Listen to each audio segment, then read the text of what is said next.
Daily Words of God. On the fourth day, the seasons, days, and years of mankind come into being as God exerts His authority once again. The Creator used His words to accomplish His plan, and in this way He passed the first 3 days of His plan. During these 3 days, God was not seen to busy about or to exhaust Himself. On the contrary, He passed a wonderful first 3 days of His plan and achieved the great undertaking of the world's radical transformation. A brand new world appeared before His eyes, and piece by piece, the beautiful picture that had been sealed within His thoughts was finally revealed in the words of God. The appearance of each new thing was like the birth of a newborn baby, and the Creator took pleasure in the picture that had once been in His thoughts, but which had now been brought to life. At this time, His heart gained a sliver of satisfaction, but His plan had only just begun. In the blink of an eye, a new day had arrived. And what was the next page in the Creator's plan? What did He say? And how did He exert His authority?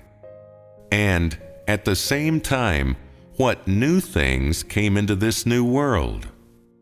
Following the guidance of the Creator, our gaze falls on the fourth day of God's creation of all things, a day which was yet another new beginning. Of course, for the Creator, it was undoubtedly another wonderful day, and another day of the utmost importance for the mankind of today. It was, of course, a day of inestimable value. How was it wonderful? How was it so important? And how was it of inestimable value? Let us first listen to the words spoken by the Creator. And God said, "Let there be lights in the firmament of the heaven to divide the day from the night, and let them be for signs, and for seasons, and for days, and years, and let them be for lights in the firmament of the heaven to give light on the earth." Genesis 1:14 and 15. This was another exertion of God's authority that was shown forth by creatures following His creation of dry land and the plants within it. For God, such an act was equally easy, because God has such power. God is as good as His word, and His word shall be accomplished. God ordered lights to appear in the heaven, and these lights not only shone in the sky and upon the earth, but also served as signs for day and night, for seasons, days, and years.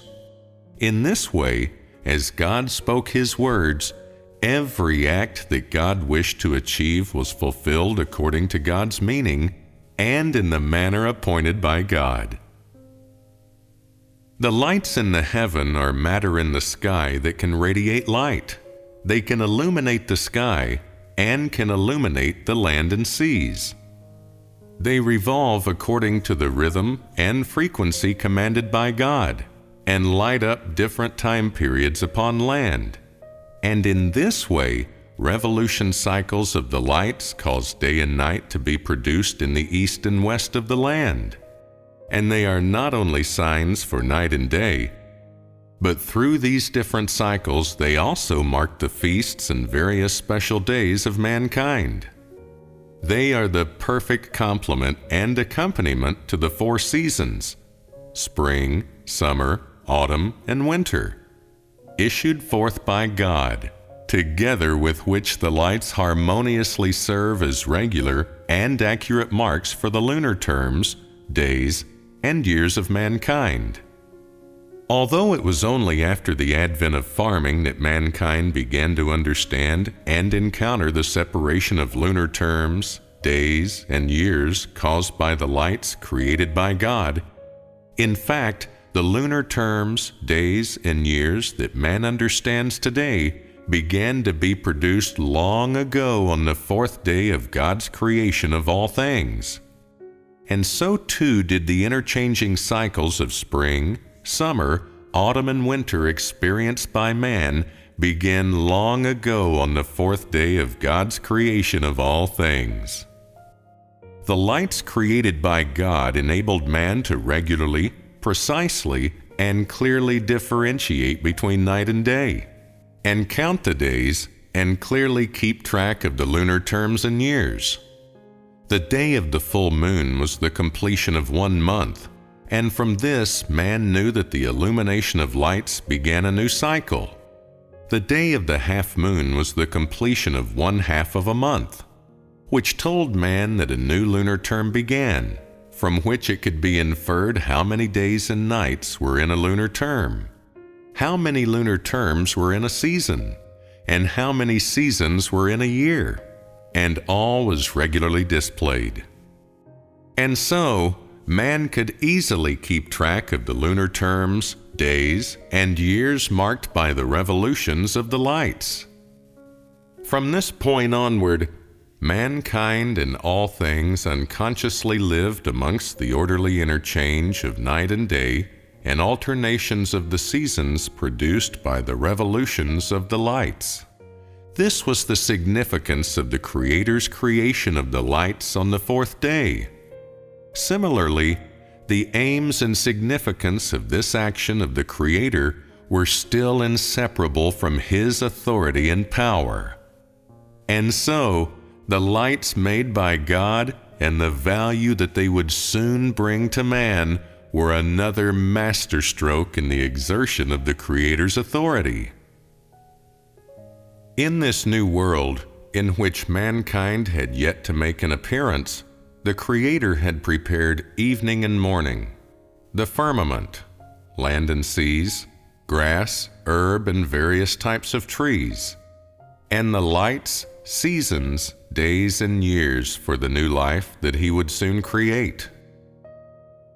The authority and power of the Creator were expressed in each new thing that He created, and His words and accomplishments occurred simultaneously without the slightest discrepancy and without the slightest interval. The appearance and birth of all these new things were proof of the authority and power of the Creator.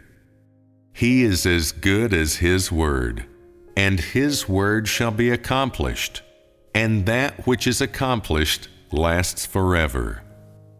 This fact has never changed. So it was in the past, so it is today, and so it will be for all eternity. When you look once more at those words of Scripture, do they feel fresh to you? Have you seen new content and made new discoveries? That is because the deeds of the Creator have stirred your heart and guided the direction of your knowledge of His authority and power, and opened the door to your understanding of the Creator. And His deeds and authority have bestowed life upon these words. And so in these words, man has seen a real, vivid expression of the Creator's authority, and truly witnessed the supremacy of the Creator, and beheld the extraordinariness of the authority and power of the Creator. The Creator's authority and power produce miracle after miracle, and He attracts man's attention, and man cannot help but stare transfixed at the astounding deeds born from the exertion of His authority. His phenomenal power brings delight after delight, and man is left dazzled and overjoyed, and he gasps in admiration, is awestruck, and cheers. What's more, man is visibly moved, and there is produced in him respect, reverence, and attachment. The authority and deeds of the Creator have a great impact upon the spirit of man, and cleanse the spirit of man, and, moreover, sate the spirit of man. Every one of His thoughts, Every one of His utterances and every revelation of His authority is a masterpiece among all things, and is a great undertaking most worthy of the created mankind's deep understanding and knowledge.